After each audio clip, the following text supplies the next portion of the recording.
Today, I'm going to present data communication and networking, and this presentation will be presented by me, myself, Yung Jia Chen, my teammate Rashun Singh, Wang Zihan, Brennan Lee Han Liang, and Tai Jin Hao. First, I'll give you an introduction of Sunway Bank. Sunway Bank, established in 1990 in Malaysia by Jeffrey Cha and a group of investors. They had overcome challenges from established banks such as Maybank, CIB Bank to become a leading financial institution. The reason they have succeeded of overcoming Maybank and CIB Bank is because of the early adoptions of digital banking in the 2000s, launching mobile and online platform to attract tech-savvy customers, and this is the reason they have increased their capital and become more competitive in the market. Also, Sunway Bank has provide comprehensive service, such they offer diverse financial products such as deposit, account, loan, credit, investment, foreign exchange, insurance, and cash management to customers. One of their goals of Sunway Bank is to have customer focus, 24/7 customer support for accessibility, and provide reliable service to customers. In the future, they vision in 2025 they want to expand their human capital in digital finance, cybersecurity, data analytics, and green financing initiatives to boost their service quality and support sustainability goals. Now, I'm going to pass the presentation to my beloved teammate, Tai Jin Hao, to explain the 5 key networking challenges. There are 5 key networking challenges that Sunway Bank face. First of all, there is security obstacles. There is a growing number of cyber threats like phishing, trojans, ransomware, and spoofing. All these cyber threats are methods used to steal or gather sensitive data from customer. Therefore, there is a high stake for cybersecurity in protecting sensitive data and ensuring customer trust. Secondly, there is latency and performance. Since there is a demand for low latency and high performance due to the increase of digital transaction, Sunway Bank can shift towards cloud-based solution for cost effectiveness and scalability, but there is still some challenges remain like data migration and human error. Furthermore, there is network downtime and reliability.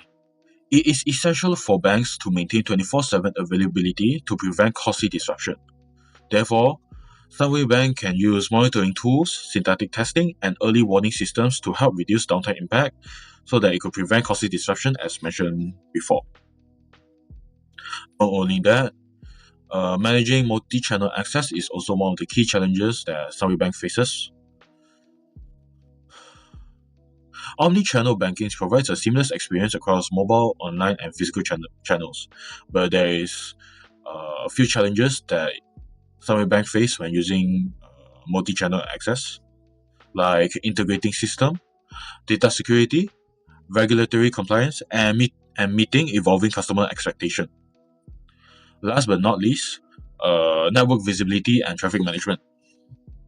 So now, network segmentation and monitoring and visibility tools are essential for security and efficient issue resolution. To enhance collaboration between network and security teams like NetOps and SecOps is crucial for faster response and data protection. So now I'll be covering the LAN solutions for this topic. Firstly, we have network devices. We have 3 devices which are core switches, distribution switches, and access switches. Core switches act as a network backbone, which helps handling substantial data and ensure high connectivity speed. This also helps protect sensitive banking data. Distribution switches connects core switches to departments and specific security control throughout the department. Access switches links servers to the LAN. It helps to provide stable connectivity. As for additional security, the bank can install firewalls and IP ads. Next will be network topology. There are a few types of topology, but we chose a suitable topology for this topic, which is star topology. This topology enhances scalability and security, making adding devices much more easier and to protect sensitive financial information from breaching. Last but not least, services. There are 4 services that we suggested are DHCP, DNS, file sharing, and printing services. DHCP automates IP addresses to minimize IP conflict. DNS simplifies resource access within the LAN. file sharing helps streamline workflow and protect data with encryption and access controls. Printing services increases security by reducing reliance on individual devices. That's all for my part. My name is Lok Zihan, and I would like to talk about our WAN infrastructure solutions. So, the networking devices used in our WAN network infrastructure are routers, which are enterprise grade for high-speed WAN connections, including VPN, failovers, and security features. The switches we'll be using will be managed with VLAN, SDP, and ACLs for efficient traffic flow and enhanced security. The SD-WAN edge devices will be deployed at various branches, ensuring security, optimized data transfer with real-time monitoring to provide quality service adjustments in real time. The SD-WAN controllers will provide us with centralized control for dynamic routing and remote management and quality of service adjustments, so that the admins can provide support for the users anytime, anywhere, so it's more convenient for them. Next, types of connections used by our WAN infrastructure. Our WAN infrastructure actually falls under the hybrid WAN model because we use more than one connection type, which are MPLS and the SD-WAN connections. This helps us improve the overall reliability, performance, and also help us reduce operational costs. So the MPLS connections actually help us to provide low latency and high performance to critical banking operations, and help them become more secure, and the transactions can also happen in real time. As for SD-WAN connections, they prioritize more less critical banking operations, such as sending emails to your colleagues or other memos, but they also offer automatic failovers to maintain the continuity during MPLS outages.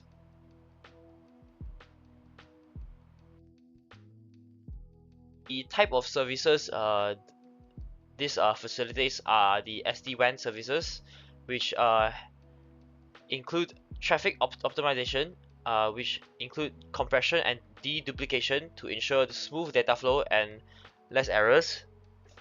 Dynamic path selection, which adjusts paths based on real-time conditions, preventing disruptions. Real-time monitoring, which tracks latency, jitter, and packet loss for secure, uninterrupted transactions. And as well as the various security services, including a firewall to protect against unauthorized access, to prevent malwares from infiltrating the services. Intrusion detection and prevention system, or IDPS, which detects and prevents intrusions, safeguarding our sensitive data, as well as a VPN, which is a virtual private network, which encrypts communications for secure and remote branch access. That's all for me. Thank you.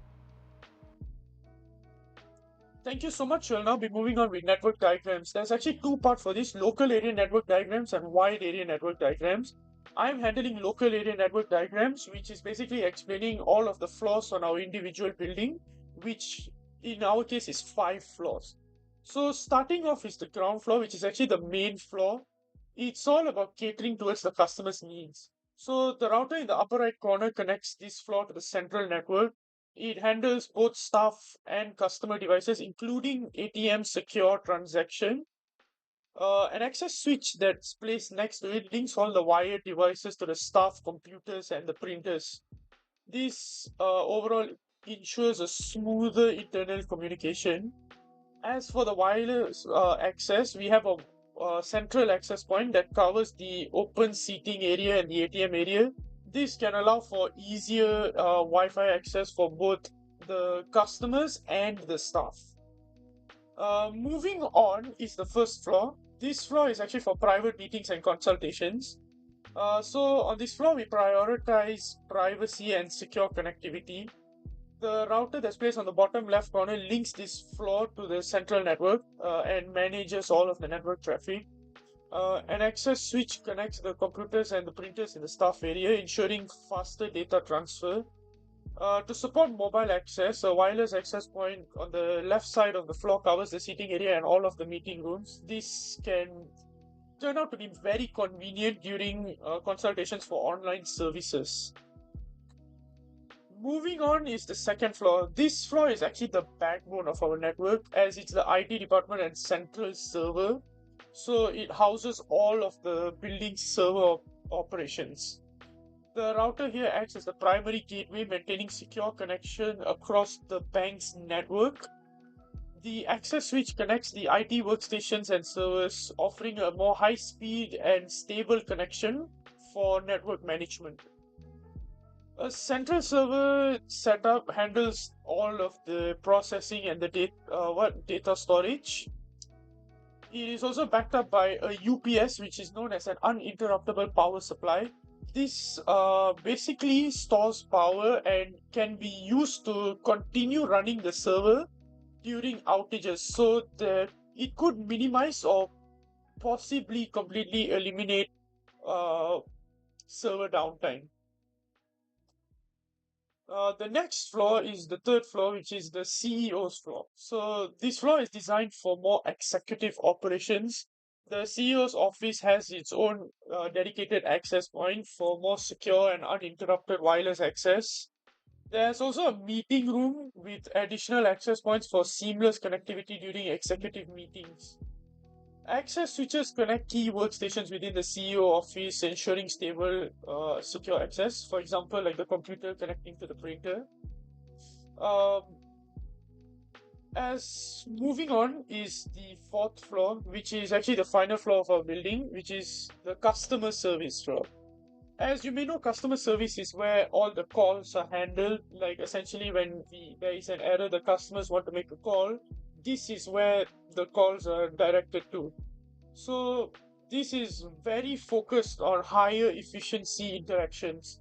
Multiple workstations are connected via access switch, allowing for stable and faster connectivity.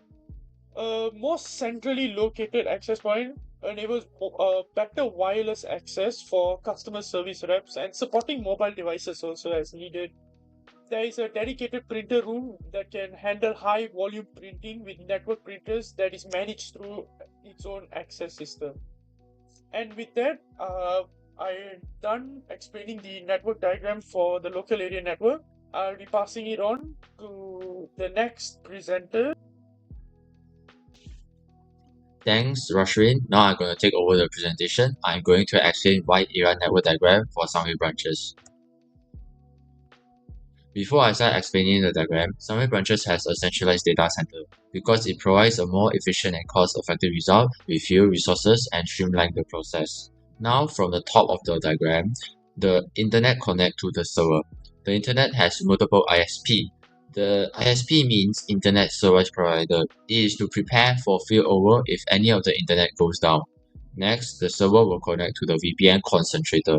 A VPN concentrator is a dedicated network devices that provide secure connection between remote users and a company network.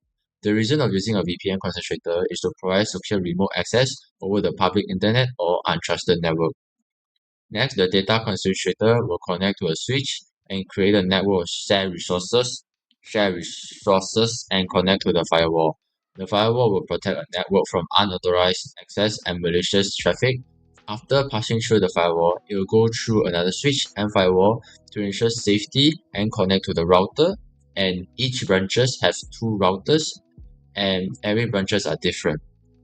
The router will forward the right data packet to the intended IP address. The router connect to another switch and it calls a network switch that will forward data packets between groups of devices in the same network. It is because to avoid data forwarded between different networks. Thanks for listening to our presentation, and that's all.